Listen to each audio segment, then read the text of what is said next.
Esses serão os temas que a gente vai trabalhar ao longo do nosso dia. E para começar, vamos começar falando sobre dicas sobre como preparar o seu negócio para o cenário ESG 4.0.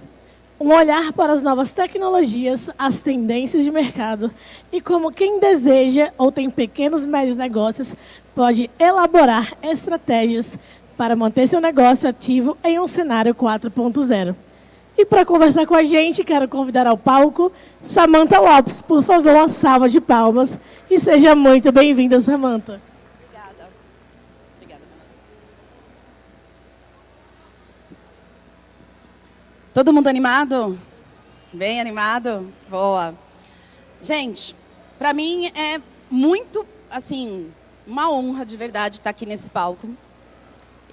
Eu empreendo desde 2014 na área de tecnologia e educação, mas poder falar de futuros a partir de uma visão de negócios, eu acho que é algo que a gente tem feito do meio da pandemia para cá, efetivamente. Por que eu estou falando dessa forma?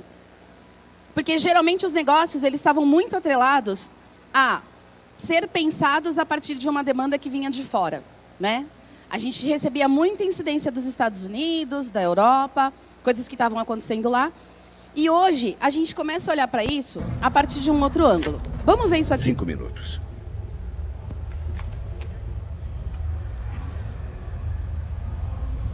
Dá para ouvir?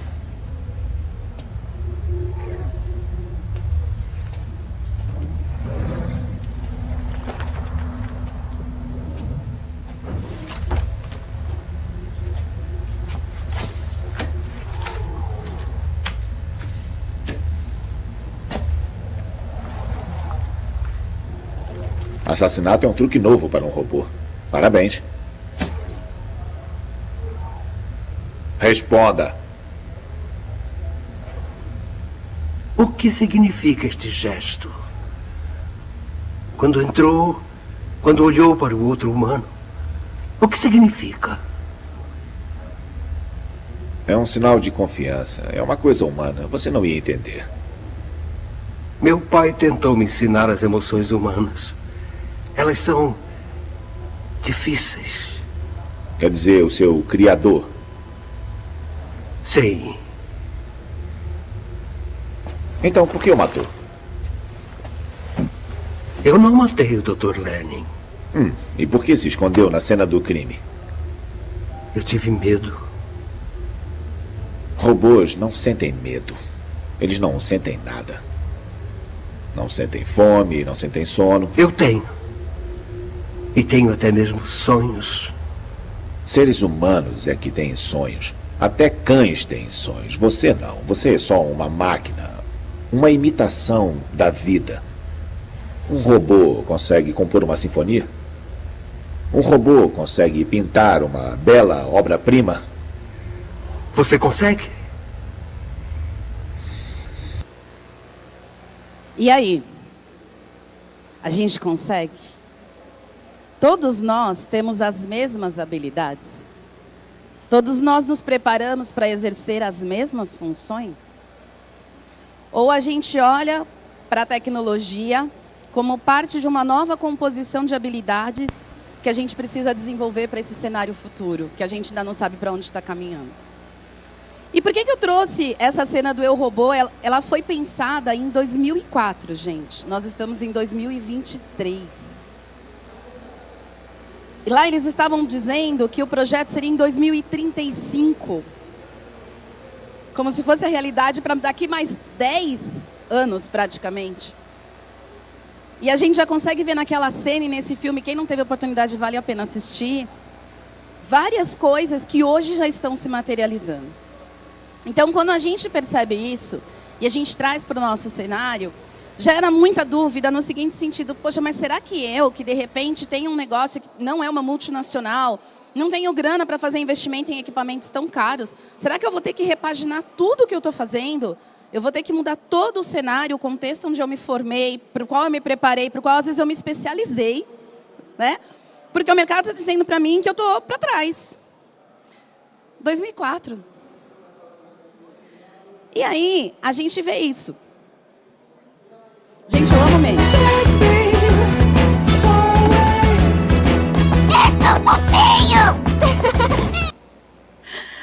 Por que eu trouxe essa imagem? Logo conectada com o Eu, Robô. Quem assistiu meu malvado favorito, lá a gente também tem várias tendências de tecnologia. Várias. E vocês veem com que naturalidade as crianças do filme lidam com isso? Como é simples para eles. Ai, que delícia, coisa nova. Posso explodir alguma coisa? Mais ou menos assim, né? Só que no nosso dia a dia, a gente já está fazendo esse movimento. Quem aqui usa o Waze? Quem usa? Quem põe aquelas vozes diferentes do Waze? Algumas vezes. De vez em quando, tô de saco cheio, deixa eu mudar um pouquinho. Vamos ver uma coisa. Vamos, as meninas já estão no destino. Vou levar o unicórnio da Agnes. Prazer, Gru. Fui demitido da Liga Antivilões e tô com esse bico aqui no Waze agora. Vamos logo. Chegamos. Valeu pela carona. Ué, achou que eu viria de graça? A gente já está fazendo isso no nosso cotidiano. Então, coisas que parecem muito distantes, que a gente está olhando lá na frente falando, putz, será que eu estou preparado? Já estão acontecendo, já estão ao nosso redor. E a gente está se adaptando a isso muito rápido. Sem parar para analisar muitas vezes até o impacto que isso tem no nosso cotidiano. Eu me lembro que, há um tempo atrás, os taxistas, quem ainda usava táxi, eles usavam aquele guia azul, né, do lado do banco, e muitos conheciam a cidade de cabo a rabo. Você parava no ponto de táxi para pedir referência, lembra? Aí, como é que eu chego em tal rua? Ele, faz assim, assim, né? Hoje você vai perguntar a ele, você procurou no Google? Você olhou no Maps? Né? Então, esses paradigmas vão sendo rompidos e para coisas positivas. Uma das funcionalidades que a gente pode prestar aqui atenção também, e que a gente muitas vezes não usa, e aí já falando um pouco do tema da palestra, se eu estou num lugar e eu não sou uma pessoa que eu circundo no meu território, eu não costumo andar no espaço onde eu estou, mas eu costumo poder fazer propostas de venda dos meus produtos. Por que eu não posso usar o Google Earth ou o Google Maps para me ajudar a localizar possíveis parceiros e possíveis clientes? Quantas vezes a gente exercita essa busca usando, por exemplo, um site de compras, para ver se tem parceiros na região ou possíveis clientes? Então, a gente também acaba muitas vezes se acostumando a usar a ferramenta somente com que ela é entregue e a gente não exponencia esse processo. E muitas vezes na rua de trás da sua casa, como aconteceu comigo, eu estava num evento no começo do ano, que é um evento voltado para turismo, chamado LACT, que é um dos maiores da América Latina.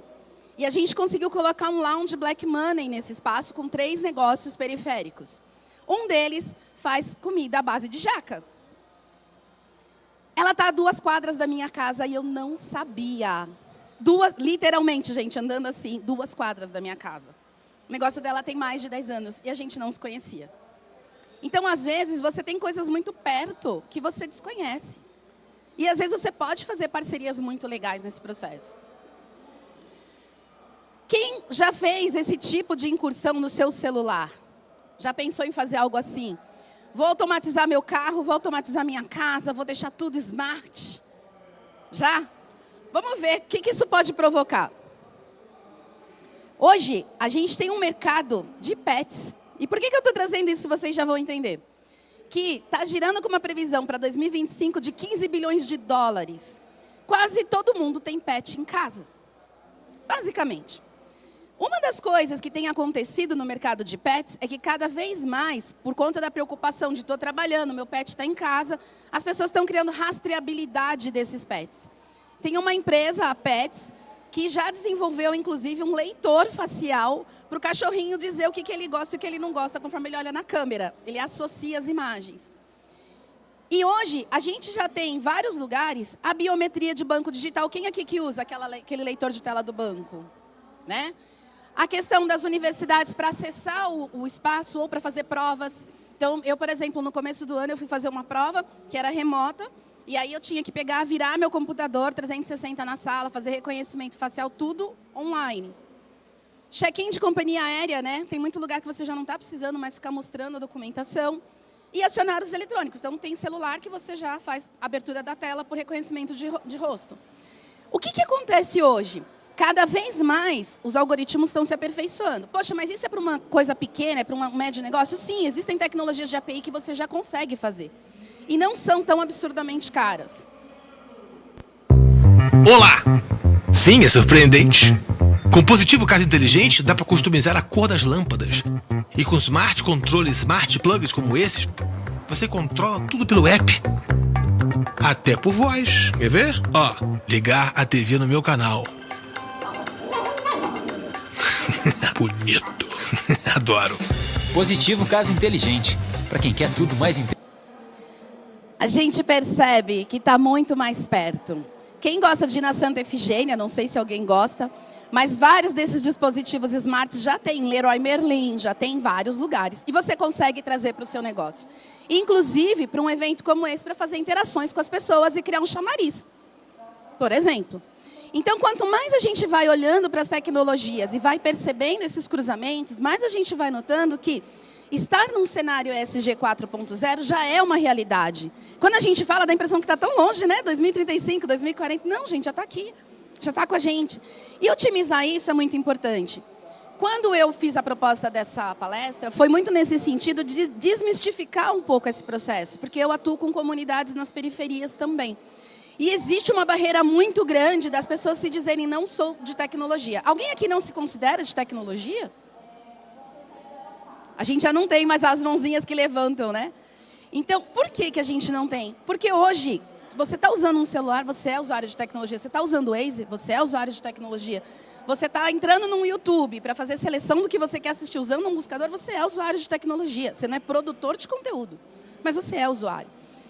E justamente quebrar essas barreiras das pessoas, não me identifico, não é para mim, é uma das coisas que me move. Eu organizo hackathons, eu organizo eventos nesse sentido, e geralmente eu busco organizar com temáticas que fazem sentido para os grupos que estão excluídos. Então, recentemente a gente organizou um junto com o pessoal da DESAMPA sobre as ODS, a gente falou sobre 50+ esse ano, sempre num movimento de trazer protagonismo de quem não se vê na tecnologia. E isso também pode acontecer nas empresas. A gente também pode promover dentro da empresa um modelo de empresa-escola, onde eu dou acesso às pessoas para que elas aprendam o que eu posso precisar de mão de obra. Eu tenho algumas conhecidas que têm empresa, que elas estão fazendo esse tipo de coisa, movimentando pequenos núcleos para ensinar partes dos processos, para que quando elas precisem de uma mão de obra adicional, elas já tenham gente preparada. Quando a gente olha para essa lista de nomes, automação inteligente, internet das coisas, computação em nuvem, inteligência artificial, Big Data e Analytics, realidade aumentada, realidade virtual, parece que é uma coisa que está muito assim no ambiente NASA, né? Os nomes são complexos, o conceito parece que não chega, mas a gente acabou de ver vídeos ali, ó, de automação inteligente IoT, que é a integração. A gente acabou de falar sobre computação na nuvem, porque tudo isso, a informação sobe para a nuvem, para ir para algum lugar. A gente falou um pouco de inteligência artificial, porque você está tratando esses dados, você está gerando histórico, você está minerando informação. A gente falou de Big Data e Analytics, basta ver aquele gráfico que eu mostrei do mercado de pets, certo? E a gente falou também um pouco dos dois tipos de realidade lá no Eu, Robô. Quando a gente olha para isso, a gente percebe que não está tão fora, mas ao mesmo tempo está.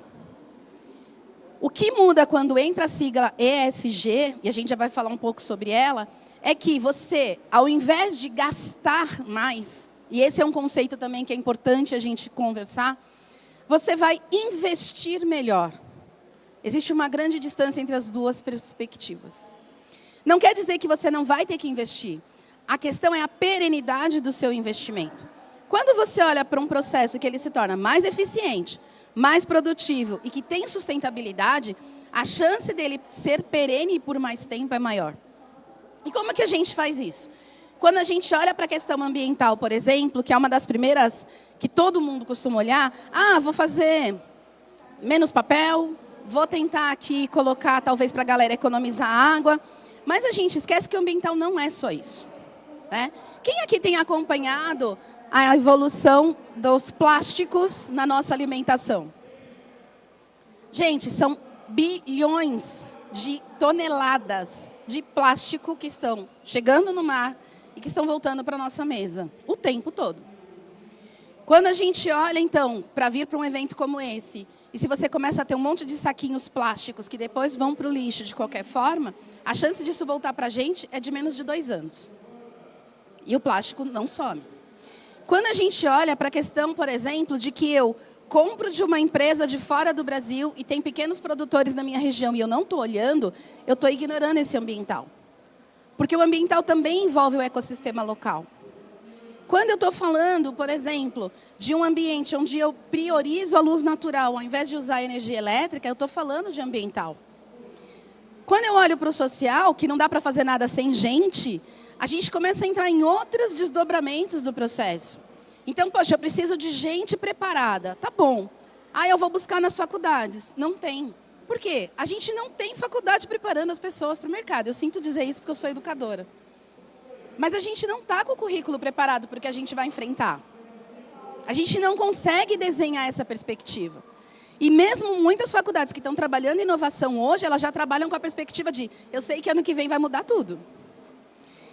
Muito por esse lado, a gente precisa entender aonde a gente precisa realmente mobilizar as pessoas. E eu queria fazer uma pergunta para vocês. Vocês acham, lembrando lá do vídeo das crianças, que faz sentido a gente investir nas crianças para que elas não tenham medo de descobrir as coisas? Faz sentido? Porque se eu construo uma criança e um jovem que não tem medo de desafio, eu vou ter um adulto que vai se desafiar. Eu vou ter um impacto social para toda a sociedade. E muitas vezes a gente fica preocupado com a galera que está saindo do banco da faculdade e que não foi preparada para nada disso. E a gente não está olhando para onde mais precisa. Uma das coisas que a governança traz nesse processo é que você cria normas e regras. E hoje a gente não tem clareza desses direcionamentos. Está muito solto, está muito confuso ainda. Então, eu sempre trago presença de diversidade nas minhas conversas, porque eu acho que é importante a gente entender que cada vez mais isso aqui vai ser necessário de ser identificado nos nossos ambientes. As pessoas cada vez mais precisam ser usadas na sua potência em quem elas são. Então, se eu tenho uma pessoa como Bielo Pereira, que é uma mulher trans, negra, gorda, que trabalha todas essas temáticas na defesa dela, e eu trago uma mulher dessa para fazer um projeto comigo ou para trabalhar comigo, eu tenho que abrir esse espaço para que ela seja quem ela é, para que ela fale dessas realidades. A gente ainda sofre no mercado com a entrada de pessoas gordas. Tem gente que ainda não é contratado por causa disso. Infelizmente, a gente ainda tem isso. Ainda tem vaga aí no LinkedIn, tá, gente? Falando de boa aparência. Quando a gente olha a Del Almeida aqui na foto de baixo, Del é uma pessoa gênero, que não se identifica nem como ele, nem como ela, executivo na Deloitte, trabalha com diversidade. E uma das coisas que Del sempre traz nas conversas é, se você quer colocar um banheiro unissex, você já fez uma conscientização interna antes de fazer esse movimento? E quando a gente fala, por exemplo, num evento que tem pessoas que chegam a ficar 12 horas sem ir no banheiro, porque elas não podem entrar nem no masculino nem no feminino, a gente está tirando um direito básico, né? De vida, de saúde das pessoas, por uma questão de quê? Alguém já usou ônibus de viagem? Avião? Vocês perguntam quem saiu do banheiro, qual era o gênero? A gente não faz isso. Mas a gente faz isso para a pessoa estar na empresa com a gente. O Matheus, ele trabalha na Amazon, é um homem gay, negro, e uma das coisas que ele pontua muito é isso, né? Que é muito difícil você estar nesses lugares e ter espaço de fala, porque tudo chega muito pronto. E é complexo você levantar a mão e falar, olha, por aqui não dá, porque você não está levando em conta essas representatividades e tal. Porque já vem tudo muito pronto. Então, lembra que eu falei lá no começo? Vem tudo muito de fora. A gente tem essa dificuldade. E trabalhar com esses grupos não é algo simples, no sentido de você conscientizar o grupo que já existe para fazer essa recepção. Porque muitas vezes a empresa fala assim, é isso, engulam. E aí dá ruim. Dá ruim em vários sentidos. Você tem um adoecimento de quem já estava, porque as pessoas, elas se obrigam a aceitar um processo no qual elas não estão engajadas, no qual elas ainda não se conectaram. E o que conecta a gente são histórias, é conhecer, é ouvir o outro. E do outro lado, a pessoa que chega também não é preparada para estar nesse lugar. A gente não é preparado para isso. Para ouvir nãos. E aí é muito difícil. A Flávia Diniz é uma mulher retinta, carioca, pessoa com deficiência, ela adquiriu uma deficiência por causa de um reflexo de um câncer que ela teve, uma remissão do câncer. Ela vive de palestras. Na agência que eu trabalho, eu indico todas as vezes que eu tenho oportunidade. Eu nunca consegui colocar a Flávia numa palestra. Nunca. É uma tristeza enorme para mim. Porque as empresas não querem. Eles querem a Rachel Maia, não desmerecendo o trabalho da Rachel, mas a Flávia eles não trazem para falar. A Rachel custa bem. A Flávia, uma palestra dela mantém ela o mês inteiro, com a medicação, com tudo que ela precisa. E a gente não consegue. Quando a gente vai para a parte de ambiental, a gente começa a pensar no seguinte. Hoje, esses 5 R's, né, que a gente fala, eles estão em qualquer lugar. Só que eu preciso fazer isso com uma gestão inteligente. Então, quando eu penso, por exemplo, no meu modelo de parceria, de cadeia de fornecimento, de produção de conteúdo, eu tenho que saber o que eu vou recusar. Então, muitas vezes eu tenho que falar não para algumas coisas. Eu vou ter que pensar no que eu reduzo, que a gente falou da energia. Eu vou repensar, por exemplo, a sacolinha de plástico, vou pensar num outro modelo. Vou ver coisas que os materiais podem efetivamente ser reciclados, que não é só uma questão de dizer, ele é. Por exemplo, todo mundo aqui come salgadinho? Aquela embalagem de metal? Lá não tem aquele símbolozinho de reciclado? Não dá para reciclar aquilo lá. Só tem o símbolo, mas não dá. Ou seja, a gente ainda tem também muito esse tipo de problema no processo. E a questão do reuso, né, gente? Gerei lixo orgânico, eu ainda estou nesse débito. Eu preciso fazer uma composteira, não nego, porque é trabalhoso. Mas o certo seria, né? Todo mundo ter sua composteira em casa. Todo mundo ter ali o seu espaço para cuidar desse lixo. E aí, quem foi assistir? Eu ainda quero assistir, não fui. Estou curiosa. Alguém foi assistir? Foi? Curtiu? Legal. Gente, por que eu trouxe essa foto da presença da Barbie? A Mattel, quando ela entrou nesse projeto, ela já vem trabalhando essa repaginação, né, da Barbie há algum tempo. Mas a Mattel ela tomou um tombo de faturamento do ano passado para cá de 80%. 80%. Quem lembra aqui dos desfiles da Victoria's Secret? Alguém lembra? Começaram a exigir diversidade, o que a Victoria's Secret fez? Corta os desfiles. Não tem mais. E justo porque, né? É muito difícil você lidar com o ideal imaginário do coletivo. Os desfiles da Victoria's Secret, eles chegavam a mobilizar 13 milhões de pessoas ao redor do mundo. O último que eles fizeram teve em torno de 5. Para eles já não funcionava. Então, para a gente perceber o quanto que a construção do mindset de consumo é nossa responsabilidade quando a gente empreende, ela tem que ser feita de forma consciente, porque a gente constrói mindset. A gente faz mudança de sociedade. A gente traz tanto consciência quanto erro. Uma outra coisa também é a gente entender por onde a gente começa. Não precisa ser grande, não precisa ser nada tão absurdo, mas podem ser pequenos passos de conscientização interna. E aí, inclusive, de buscar parcerias que estão fazendo trabalhos. Tem uma galera do Meta Recicla que fica na Zona Norte, aqui em São Paulo, que eles recebem tanto linha branca quanto materiais eletrônicos e eles transformam em projeto educacional. Tem muita gente fazendo coisas legais. É pesquisar mesmo. E aí, quando você substitui, por exemplo, você fala, olha, aqui eu não vou pôr plástico, ou eu vou tentar pôr um plástico, mas é um plástico que eu sei que eu vou poder reciclar, que eu sei que vai poder ser reutilizado de alguma forma. Vou pegar produtos que têm uma base mais natural. Então, hoje, por exemplo, não sei aqui quem é da área de alimentos, mas alimentos têm evoluído muito nisso. Fibra de cana, fibra de mandioca, arroz, as canecas de arroz, né, de casca de arroz. Então, tem evoluído demais nesse processo. E aí, a gente tem outras opções que estão sendo criadas. É pesquisar. Ah, mas é mais caro. É mais caro porque a gente ainda está entrando, a gente está começando. Mas se mais pessoas começarem a comprar... E aí, minha sugestão, que eu sempre dou nos grupos de periferia, galera, se junta numa turma para comprar no atacado. Você reduz para você e ajuda o comerciante. Use a tecnologia como sua aliada, né? Então, olhe o selo, veja se aquilo tem uma certificação. Tenta checar qual é a cadeia produtiva.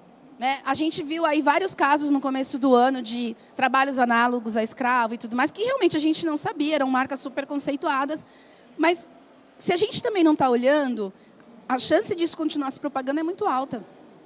Principalmente quando a gente fala de duas indústrias, né? A moda, que a gente tem o fast fashion, que são essas modas que vêm das periferias, dos grupos que estão trabalhando aí no modelo não formal e que muitas vezes geram, inclusive, um análogo ao escravo, né? E é uma roupa que vai para o lixo. Ela dura pouquíssimo.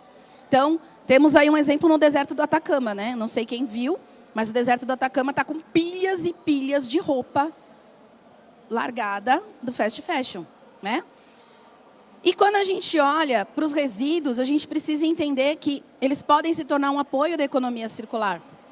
Então, por exemplo, aquela marquinha ali, a Badu, depois vocês procuram no Instagram, ela é do Expo Favela do ano passado.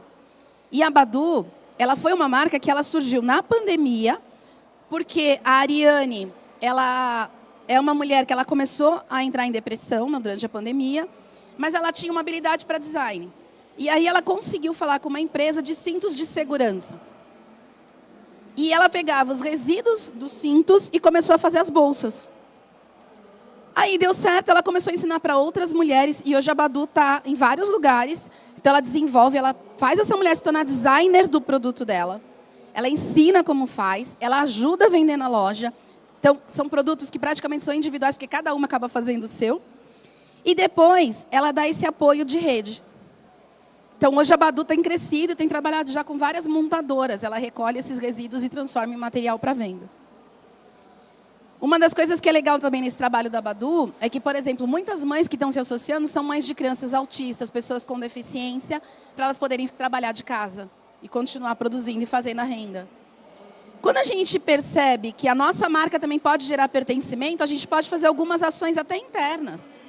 Ecobrindes internos, então fazer mobilizações com a galera, falar de temáticas interessantes. Por exemplo, a gente agora no mês de julho, a gente teve a questão do autismo, a gente teve a questão da mulher latino-caribenha, a gente teve vários movimentos acontecendo.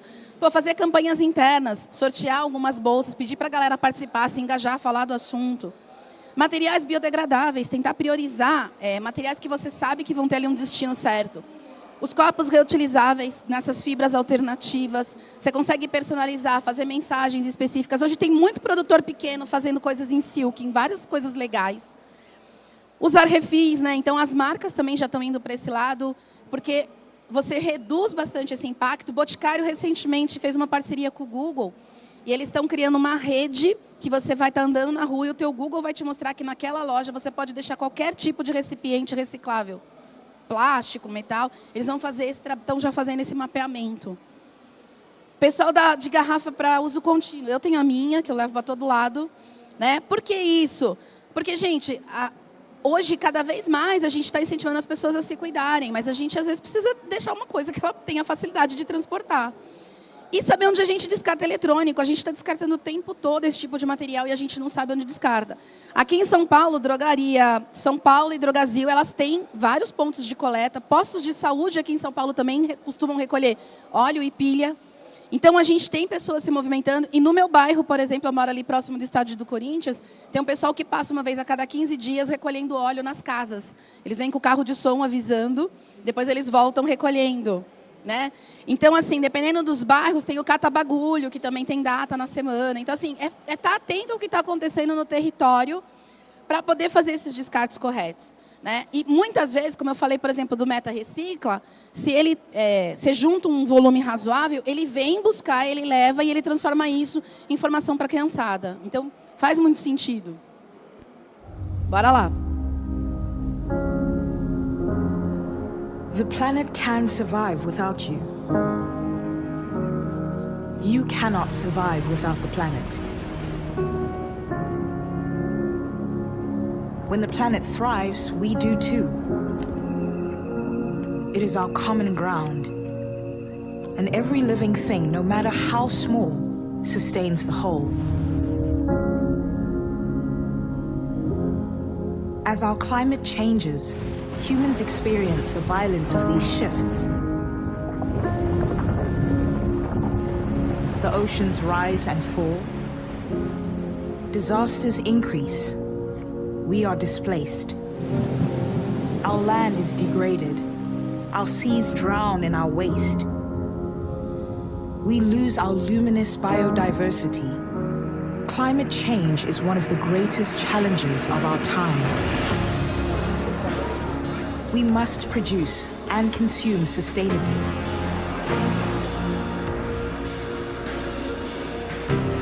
Fight desertification and flooding. Be more resilient, more adaptive. Support sustainable cities and human settlements. We must conserve all that we love. Protect our oceans. We can guard that which gives us life. This is the story you are shaping.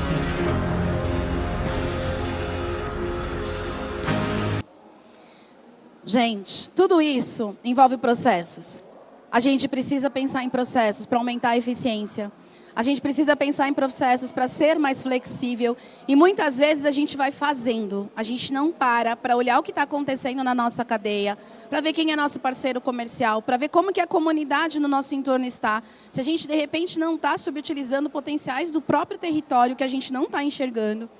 A gente precisa entender que dá para customizar tudo isso. Não é tão distante como eu mostrei para vocês lá no começo. A gente consegue fazer integrações. E uma coisa muito legal, que eu não sei se vocês sabem, mas várias faculdades e cursos técnicos, eles buscam projetos para poderem aplicar com os seus alunos. Eu recentemente fui convidada por um pessoal da USP de propaganda e marketing para eles fazerem um trabalho para a imagem da minha marca. Tem um monte de gente precisando estagiar, fazer hora complementar na faculdade. E a galera tem muita criatividade e eles estão com professores de altíssimo calibre e material disponível. Por que a gente não usa? É escola pública, gente. A gente tem todo o direito de estar nesse espaço. Vamos bater um papo com a gestão, vamos falar com a coordenação, vamos ver com a galera dos estágios. Onde a gente pode fazer parceria. É bom para os dois lados. Redução nos custos, né? A gente fala, mas eu vou investir muito mais. No médio prazo, você vai sair no lucro, porque aquilo vai ser mais perene. Você não vai ter que repor uma garrafinha dessa toda semana, cada vez que eu bebo água. Você não vai ter que me dar uma sacola toda vez que eu vou para o escritório. É perene.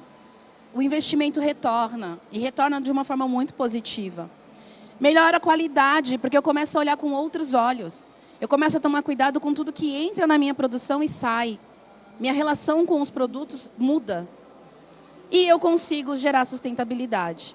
Então, aqueles números que no começo vão parecer um pouco assustadores, depois de 6 meses, 1 ano, você olha e você fala, nossa, fez super sentido. Porque antes eu ficava pagando isso picado e às vezes ficava muito maior. Agora eu consigo fazer um planejamento de investimento e ter consciência do retorno que eu vou gerar. Quem aqui contrata agência de marketing ou de mídia de vez em quando?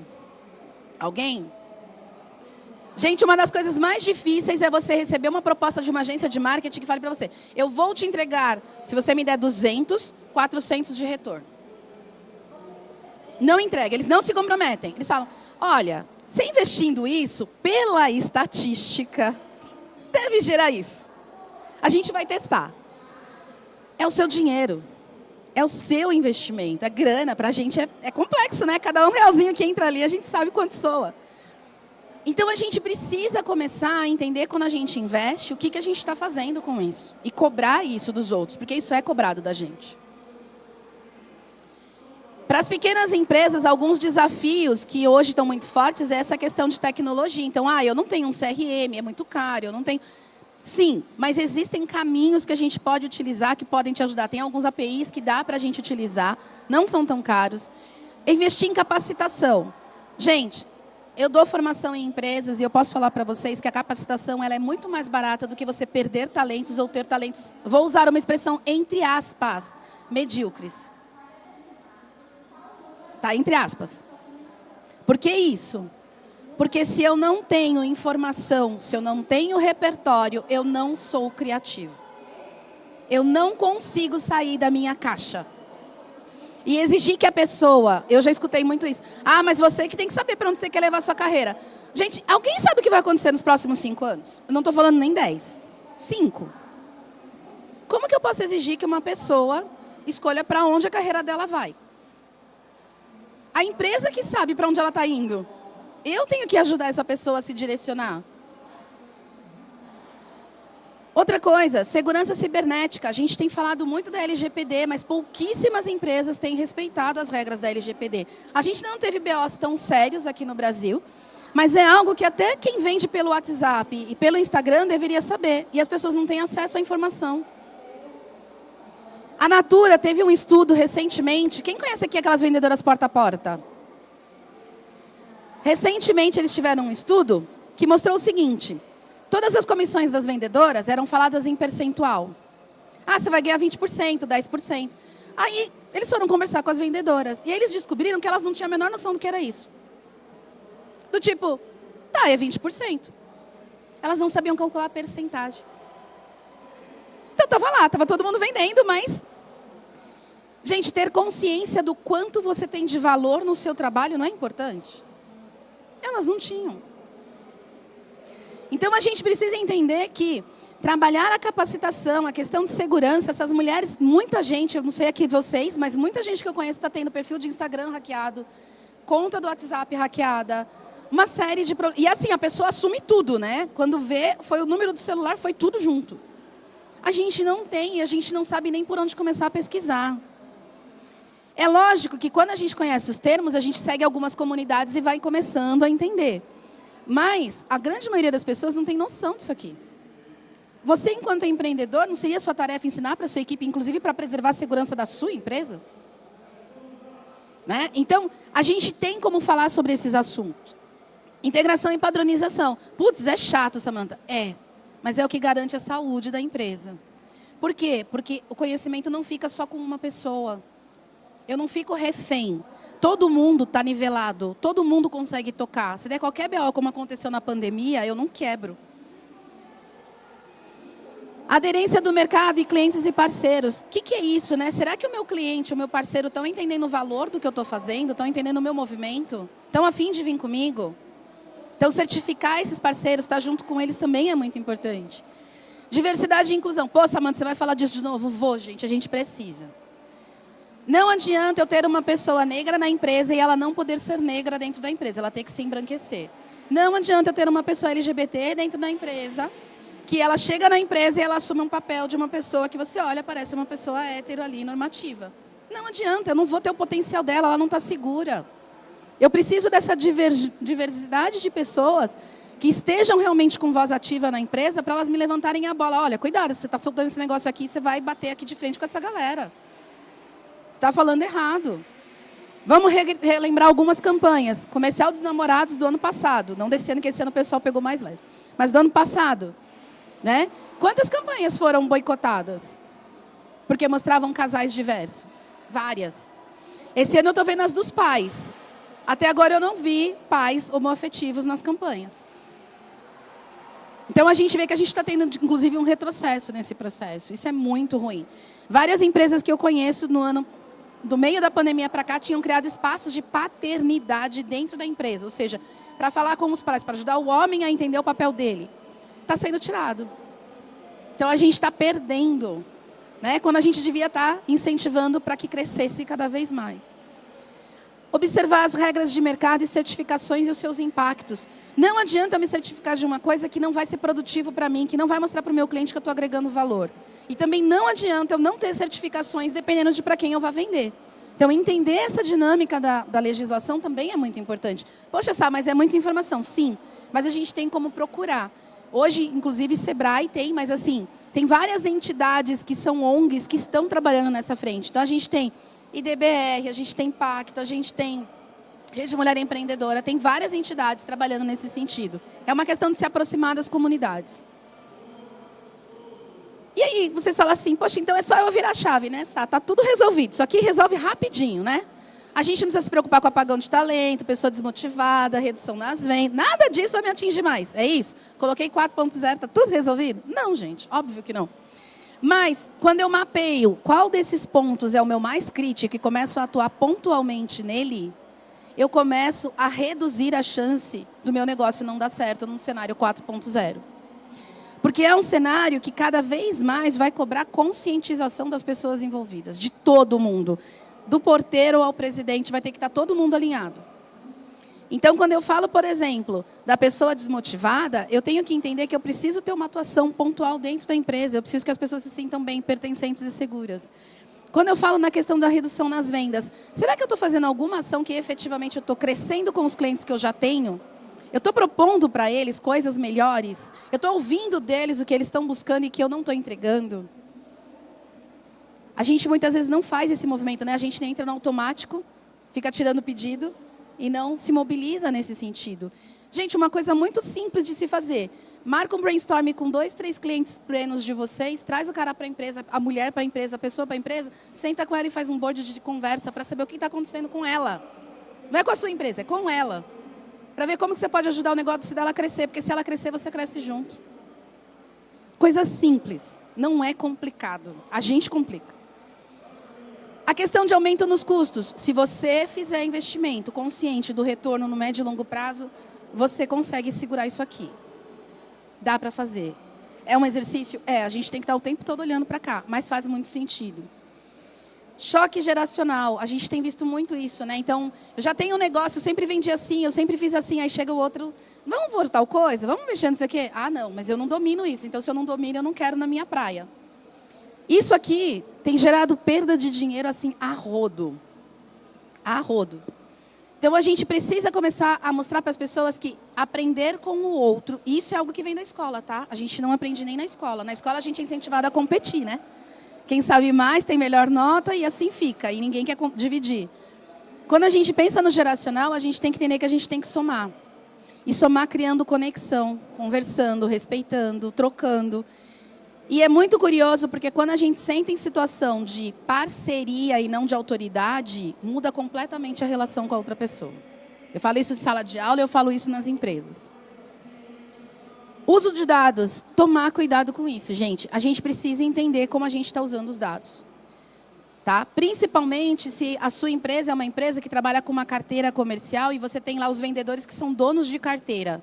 Isso é um perigo. Hoje em dia é um tiro no pé. E o vendedor é o trunfo dele, a carteira dele. Só que quando está na empresa, você precisa conhecer os clientes. Você precisa se inteirar. Nem que seja passar uma vez por mês para tomar um café. Porque o cliente ele tem que se tornar um cliente do seu negócio. E preconceitos. A gente ainda sofre muito com o distanciamento na linguagem entre os grupos. Eu atendo empresas que, por exemplo, se eu tentar colocar uma pessoa do Sul com uma do Nordeste para conversar, eles não vão conversar. Ainda é muito forte isso. Tem alguns eventos que eu vou palestrar que o convite vem para mim assim, eu vou te chamar, mas já vai preparado que pode ser que tenha preconceito. Se é uma mulher preta, lá não tem preto. É assim. O briefing chega para mim dessa forma. Graças a Deus, nunca passei ainda por uma situação tão desagradável. Mas se o briefing já vem dessa forma, é porque existe, gente. A pessoa não ia me falar isso para me assustar. Então, a gente precisa entender que os preconceitos, eles existem. E a gente não tem que enfiar a goela abaixo, se virem aí, resolvam, engulam. Não é assim, a gente precisa acolher. Tem uma construção cultural das pessoas, tem toda uma estrutura histórica, tem uma estrutura social regional, tem os seus fatores todos. Mas a gente precisa estar consciente deles, tentar mapear e trabalhar isso. A gente não pode deixar continuar acontecendo o que vem acontecendo. Eu tive a oportunidade de participar de um TED ontem, em Guarulhos, o TED Aurora, depois vai sair no ar, é legal vocês se puderem seguir. Chama TEDx Guarulhos. E um case que eu achei que era oportuno trazer para vocês é esse da ocupação aqui em Guarulhos, da comunidade de Vitória. Mais de 2.000 famílias, todas com lona, ocuparam um terreno lá que estava abandonado e eles não tinham acesso à água, à luz, a nada. Estava ocupado só. O que a gente mais tem visto crescer no pós-pandemia são as ocupações e o pessoal na situação de rua. E por que eu trouxe esse case para vocês? Vocês conseguem imaginar um grupo de 2.000 famílias, vamos dizer que cada uma tem aí na média de 4 pessoas, sem água, sem luz, precisando comer, precisando trabalhar e sem recurso nenhum? E aí o que acabou acontecendo? Vocês acham que a comunidade conseguiu se mobilizar sozinha ou ela precisou de alguém de fora? Quem acha que precisou de gente de fora? Quem acha que uma comunidade se resolveu? Ok. O que aconteceu? Uma galera de estudantes, essa daqui é a Laís e ali é a dona Mari, começaram a visitar essa ocupação para ajudá-los a pensar na reurbanização. São estudantes de arquitetura. E aí, como eles são estudantes, que eles vêm de famílias um pouco mais privilegiadas, eles se mobilizaram, fizeram um fundo e conseguiram juntar dinheiro para fazer cisternas. A gente está com cisterna em Guarulhos, gente. Coisa que a gente só vê no Nordeste, agora tem aqui em Guarulhos. E a dona Mari, ela não pôde comparecer ontem, mas ela mandou um depoimento dela, que a Laís leu para nós lá, onde ela fala o seguinte: tinha dia que eu tinha que dormir toda cheia de barro, porque a gente ia bater nos vizinhos pedir água, porque a gente ficava 3, 4 dias sem água e ninguém dava. As pessoas tinham medo. E hoje, com a cisterna, eu não posso beber essa água, mas eu posso tomar banho. Hoje, ela colhe na plantação lá e produz para todas essas famílias alimentação no local. E ainda vendem um pouco para fora. Então, para a gente entender que mobilizações não precisam só vir de lá para cá, elas podem também ir daqui para lá. A gente precisa estar perto dessas pessoas para enxergar a realidade delas e transformar isso em algo produtivo. Porque essas pessoas que estão nessa comunidade, as empresas que estão no entorno podem contratar essa mão de obra. Podem ajudar essa economia a girar. Só que quantas pessoas sobem lá para conhecer? Quantos se aproximam do movimento? Essa é a diferença. É a gente sair do nosso lugar e ir para esse lugar do outro. Eu brinco que é cruzar a ponte, né? Toda a periferia tem uma ponte. Então, é cruzar essa ponte. E a gente não pode ficar esperando que só o outro lado cruze. A gente também precisa se mexer. Existe um termo que agora está sendo usado, que é a diversidade cognitiva. E por que eu trago isso para vocês? A diversidade como um todo, ela é ter pessoas diversas. Mas a cognitiva é, eu não concordo totalmente com você, porque a gente vem de lugares diferentes e está tudo certo. Mas o mais importante é, a gente vai resolver o mesmo problema juntos. Então, eu vou olhar para esse universo de perspectivas e eu vou dar a minha percepção, você a sua, e a gente vai tentar entrar num consenso para que seja produtivo para todo mundo. Isso vem sendo crescente, principalmente em pesquisas, porque as pessoas têm muito essa questão de trazer a diversidade e não compartilhar essas visões. O legal é quando você compartilha, quando todo mundo dá o pitaco, sai um negócio e todo mundo olha, todo mundo testa, todo mundo põe a mão. Isso é legal. Leva mais tempo? Leva, mas a chance de sair errado diminui demais. E aí, a gente tem que olhar que hoje, quando eu quero fazer uma recomendação personalizada, se eu estou numa empresa que os donos, por exemplo, são pessoas de um grupo privilegiado, elas não vão entender a realidade daquele pessoal que trabalha, por exemplo, a 2 horas de lá, que pega busão. Não vai entender. Cara, eu preciso dessas pessoas participando, principalmente se eu for fazer uma ação numa região. Quando eu falo de fraude, eu tenho que entender que o raciocínio de uma pessoa que lida com um Itaú Personalité não é o mesmo de uma pessoa do Bradesco. Então, a gente tem que ter essas vozes participando do processo para entender o que pode ser uma fraude nesses segmentos. O marketing, né, gente? Eu entro no Mercado Livre para fazer uma pesquisa, eu tenho anúncios de tudo que é jeito. Aí eu entro no site da loja, tá de outro jeito. Então, assim, a gente precisa entender aonde a gente vai atacar, aonde faz sentido investir a nossa grana, pensar na estratégia. E, por fim, trabalhar dados. Sá, mas é muito complicado. Gente, a gente precisa quebrar esse paradigma. Dados são fundamentais para a decisão. A gente, muitas vezes, não faz esse exercício. Hoje em dia, vários aplicativos estão começando a conseguir identificar, por exemplo, pessoas de pele negra. Eu tenho um computador que veio da empresa, que ele fica guardado, porque eu fico igual um fantasma, porque a câmera dele não me detecta. Eu uso o meu. Não vou falar a marca, tá? Mas ele não me detecta. Eu fico igual um fantasminha na câmera. Então, eu acabo usando o meu, porque no meu eu consigo ver. Vocês acham que tinha uma pessoa negra desenvolvendo quando foi feito? Esse que não me enxerga? Não tinha. Não passou nem nos testes. Então, envolver as pessoas é importante. A gente está falando ali, ó, de uma criança e o avô brincando juntos. A gente vai ver cada vez mais esses cenários nas empresas. Só que a gente precisa fazer com que seja acessível. Senão não adianta. A gente tem Libras aqui, a gente coloca a legenda, a gente vai criando possibilidades para todo mundo ser incluso. Uma das questões que a gente estuda são casos do mercado. Então, por exemplo, hoje a gente tem visto muito assistente virtual e chatbot, certo? Todo mundo já lidou pelo menos uma vez com isso. E aí a gente entra nos avatares, como a Magalu, alguns avatares das coisas de seguro, né? Portais de seguro já estão usando muito e tudo mais. Qual que é a nossa questão com esse processo? Quem aqui viu a campanha da Elis Regina? Conar, né? Tá doidinho para cortar. Porque é um uso indevido de imagem e som. A família deixou, mas ela não, né? Então, fica aquela discussão. E aí, é muito curioso a gente entender que o avatar, quando ele virou para os jogos, ele deixou de estar conectado a eu me representar. No jogo eu posso ser quem eu quiser. E agora a gente está resgatando com a IA essa questão da minha identidade ser resgatada no processo.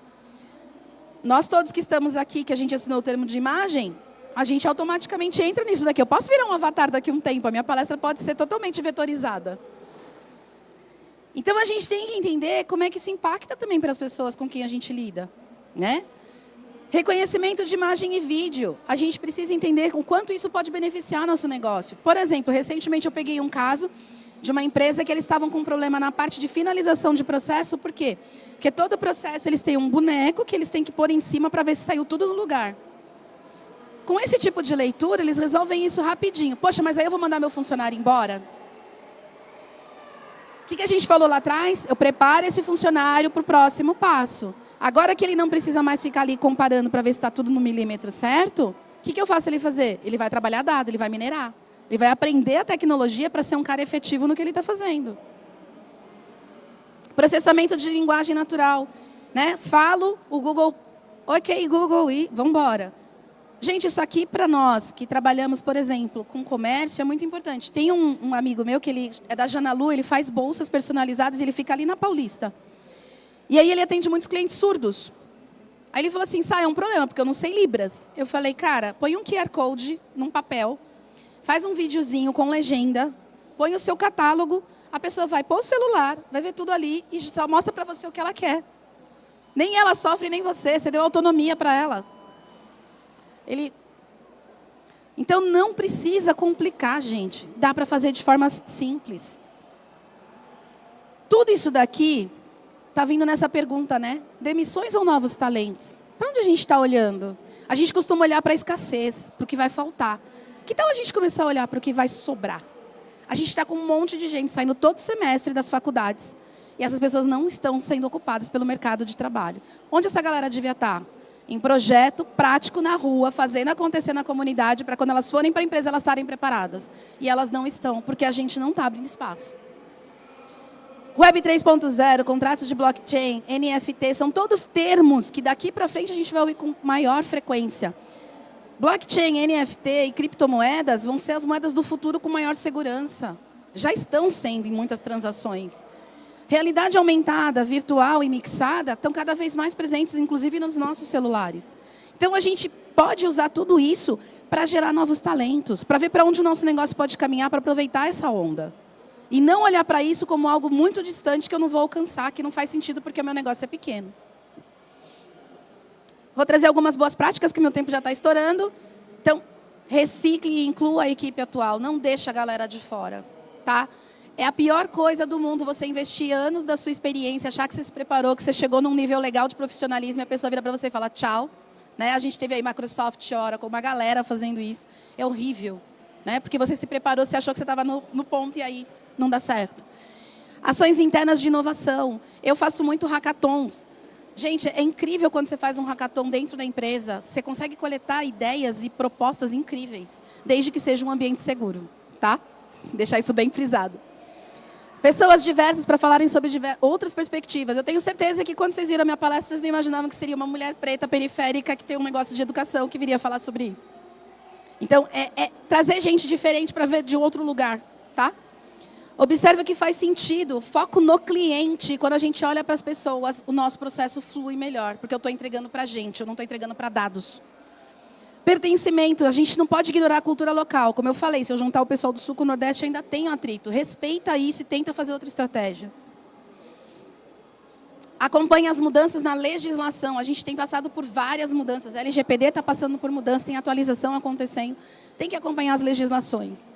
Mapeie os segmentos que podem impactar no seu, e às vezes eles não impactam diretamente, mas, por exemplo, se a gente pensar aqui, quando começou a guerra na região ali da Ucrânia, várias empresas ao redor do mundo tiveram suas produções paradas por causa de insumos que passavam pela região, até o pessoal achar uma solução de contorno.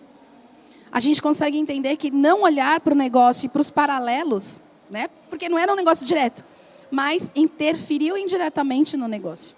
Então, a gente precisa olhar para o mercado. E aí é sair da caixinha, tá? Eu sou do segmento de gráfica, mas eu venho em evento de tech, eu vou num evento de beauty, eu vou num evento de roupa, para ver outras tecnologias. Às vezes, a gente consegue, inclusive, trazer coisas muito legais.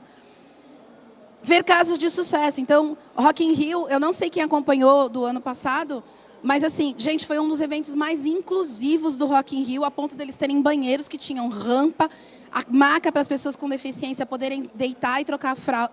Foi uma coisa de louco. Então, tem muito case legal no mercado. Starbucks tem feito um trabalho, todo ano eles fazem um evento de ressignificação dos nomes, eles fazem vários movimentos para acolher as comunidades. O pessoal do iFood vive trazendo novidades, a gente sabe das várias polêmicas que envolvem o iFood, mas hoje eles são um dos líderes de tecnologia de acessibilidade, quase todo mundo consegue usar um iFood. É muito legal você conhecer, entender essa logística por trás do processo.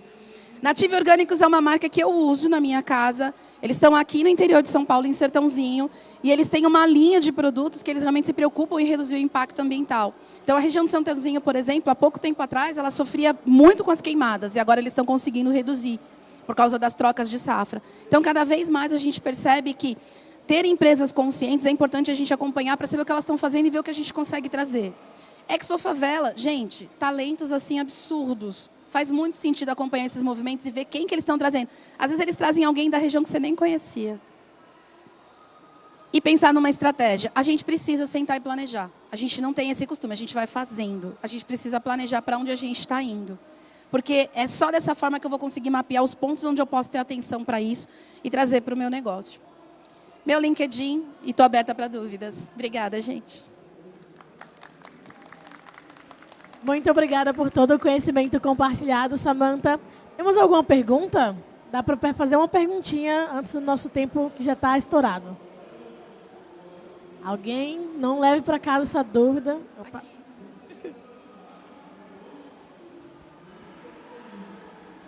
Oi, Samantha. Meu nome é Gabriela. Eu também venho de comunidade. E eu queria entender com você, como educadora, como que a gente pode preparar a galera para essas novas tecnologias. A gente sabe que o acesso é bem escasso e eu queria ouvir um pouquinho de você. Eventos como esse, na campus, estar nesses espaços. Então, hoje a gente tem vários espaços de inovação espalhados pela cidade. Tem os Fab Labs, tem nas faculdades espaços de inovação, tem coworkings dentro dos espaços. A própria prefeitura tem os TEIAs, então, por exemplo, esse TEIA de Pinheiros, ele é voltado para iniciativas eco, e eles têm todo o suporte, eles têm inclusive um estúdio para você gravar podcast lá dentro, totalmente de acesso público gratuito. E você tem também outras iniciativas, então tem vários movimentos como esse do Include, tem o pessoal do Mais Um Code, tem várias empresas que estão trabalhando nesse sentido. Agora, localmente, às vezes não tem essa estrutura, o que eu recomendo é, junta uma galera que está afim de fazer diferente e começa a pensar nos problemas locais. Aí eu até sugiro essa questão que eu falei do hack, de repente.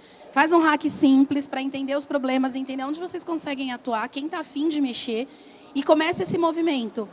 E aí, estar próximo das comunidades é importante, porque aí você consegue trazer pessoas com visões diferentes para colaborar. Então, a gente fez recentemente um hack dentro de uma ET, em Heliópolis, e foi muito legal, porque várias pessoas que toparam mentorar nunca tinham entrado na comunidade. E aí, os jovens foram super recíprocos com o pessoal. No final, os projetos que lideraram o processo foram mais voltados para a questão emocional, porque o jovem de periferia hoje está nesse processo, né, de estar sofrendo muito a questão emocional, de não se sentir preparado para o mercado. Mas a gente teve várias outras ideias, como, por exemplo, a questão de redução de violência, a questão de transporte. Então, assim, é legal porque você escuta a voz de quem está envolvido nos processos para poder ajudar a pensar em soluções, e aí você começa a buscar a rede para fazer esse processo. Então, eu acho que tudo é muito você estar próximo das comunidades para você conseguir mapear esses pontos. Eu fico super à disposição, o que eu puder somar, contem comigo. Muito obrigada pela palestra, Samantha. Uma salva de palmas, por favor. Obrigada, gente.